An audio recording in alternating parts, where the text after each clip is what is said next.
aux personnes qui ont perdu leur vie dans le sens du combat qu'on est en train de mener, qui ont été emprisonnés, qui ont été blessés. Lors de la dernière manifestation, il y a un jeune qui a perdu les yeux. Les chasseurs d'Onzo sont venus l'arracher, ses yeux. Donc je pense que quand nous sommes ensemble, il est important de rendre hommage à ces personnes parce qu'ils sont malheureusement beaucoup à Conakry et un peu partout à mourir pour la démocratie et pour la prospérité de notre pays. Donc je pense que c'est quelque chose d'extrêmement important. Donc je voudrais à votre nom féliciter le secrétaire fédéral pour cette soumise à ce rituel qui, à notre sens, est extrêmement important. Quand nous sommes avec les gens dans le sens d'un combat, on doit être ensemble. S'il y en a qui ont perdu leur vie, nous devons chaque fois que nous sommes réunis, nous souvenir d'eux. Parce que la République, tôt ou tard, la vraie République, se souviendra d'eux. Et on édifiera dès lors des statuettes pour au moins commémorer, comme cela se passe dans tous les pays du monde, leur mémoire.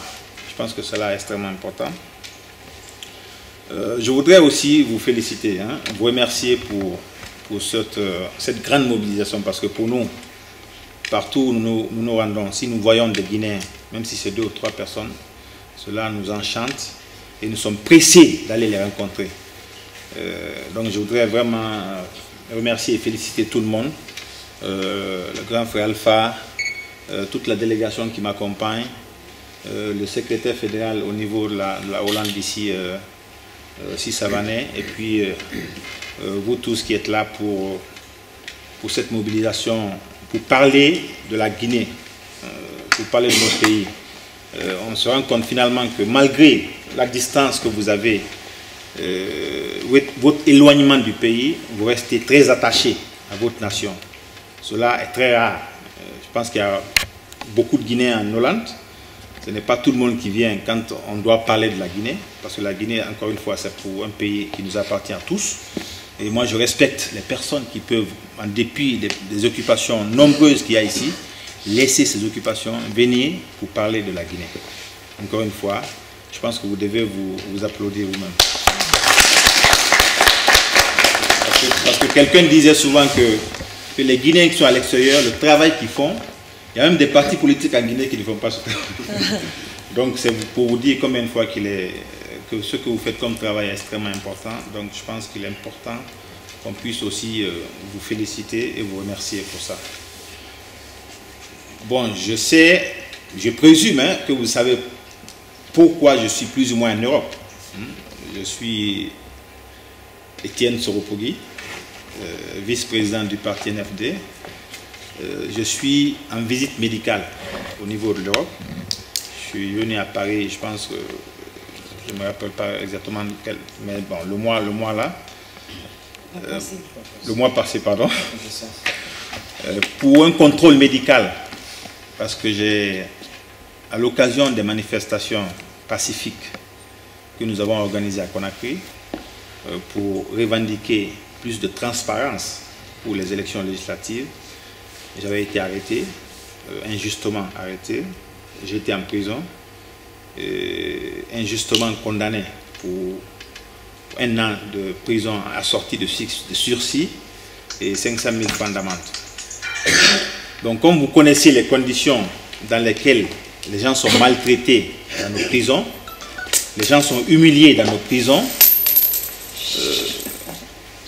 quand j'ai fini, le jugement a été rendu et que j'ai été libéré, avec les amis à Conakry, nous avons estimé que comme le combat est long, il est important que je vienne savoir à quoi il en retournait par rapport à ma situation sanitaire, à mon état de santé, pour que je puisse me porter mieux pour mener le combat pour plus de démocratie en Guinée. Donc c'est ce qui explique ma visite d'abord à Paris, où j'ai pu rencontrer les différents médecins pour mener un contrôle de santé. Il était prévu que dans le cadre de cette visite sanitaire, que je puisse aussi rencontrer des Guinéens qui sont notamment en France, à Paris, et venir en Belgique et rencontrer nos compatriotes qui sont là-bas. Mais quand je suis arrivé en Belgique, je me suis dit que j'estime que la Belgique et la Hollande n'étant pas loin, il se peut qu'il y ait aussi des Guinéens ici. Je serais très intéressé à pouvoir les rencontrer, même s'il faut pour cela changer mon agenda pour entrer en Guinée. Donc j'aurais été très intéressé à discuter avec eux et à échanger avec eux. Donc heureusement que nous avons des frères qui sont très attentifs à cela. Donc ils ont pu organiser cette rencontre pour que je sois ici aujourd'hui, et je pense que je suis très content et très fier.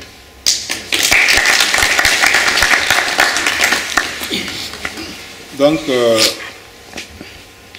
nous sommes au niveau de Conakry, nous menons le combat pour plus de démocratie. C'est vrai que sans risque, hein, ça comporte énormément de risques ce combat, mais nous l'assumons. Nous l'assumons parce que quand nous avons souhaité que les militaires ne restent pas au pouvoir, à l'époque, la plupart des Guinéens étaient convaincus que les militaires n'avaient pas le profil nécessaire pour assumer les fonctions politiques civiles. Donc c'est pour cela que nous avons tous travaillé pour que un président de la République civile puisse prendre les rênes et la gestion de notre pays, quelle que soit la personne par ailleurs. On ne cherchait pas forcément à savoir que ça devait être telle personne de telle couleur ou de telle ethnie. Nous souhaitions avoir un président de la République qui soit en mesure de porter nos valeurs communes que nous avons. Donc c'est pourquoi les Guinéens se sont sacrifiés. Je me rappelle, à l'époque, il y avait plusieurs personnes qui sont sorties pour aller voter en masse. Ils ont abandonné leur travail pour voter pour le futur président de la Guinée. On sait plus ou moins les conditions dans lesquelles cette mascarade a été organisée, et quelqu'un s'est arrangé à se retrouver à la tête de notre pays. On s'est dit, bon, comme nous aimons la Guinée, parce qu'à l'époque, nous faisions partie de l'alliance qui avait été présentée comme ayant perdu les élections, notamment l'alliance Cellou-Dalein président. Nous nous sommes retrouvés, nous avons dit, comme nous aimons la Guinée, et que les choses avaient déjà été montées sous notre dos, nous allons accepter, mais nous allons veiller à ce que le combat pour lequel nous nous sommes battus, et nous continuons à nous battre, pour faire de la Guinée un pays plus démocratique, un pays plus prospère, parce que nous avons des ressources, ce combat, nous devons continuer à mener ce combat. Donc, quand le président a été élu, ce qu'on attendait de lui, c'était que les promesses de démocratie et de prospérité pour lesquelles tout le monde s'est battu, est-ce qu'il était en mesure de rester derrière ces promesses pour que nous puissions l'accompagner ensemble?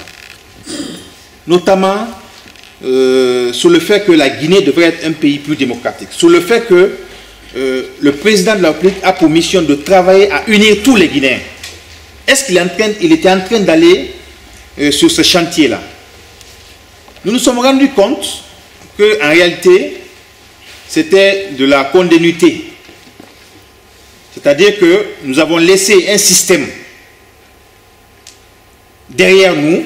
Nous souhaitions changer totalement de fonctionnement, mais en réalité, nous avons simplement changé de personne. Mais le système est toujours là. Donc nous nous sommes dit que nous ne pouvons pas continuer à cautionner.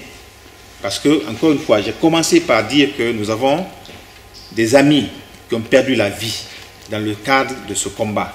À chaque fois, nous devons nous rappeler d'eux. Et ces gens-là sont morts pour ça. Si nous ne continuons pas le combat, nous les aurons trahis.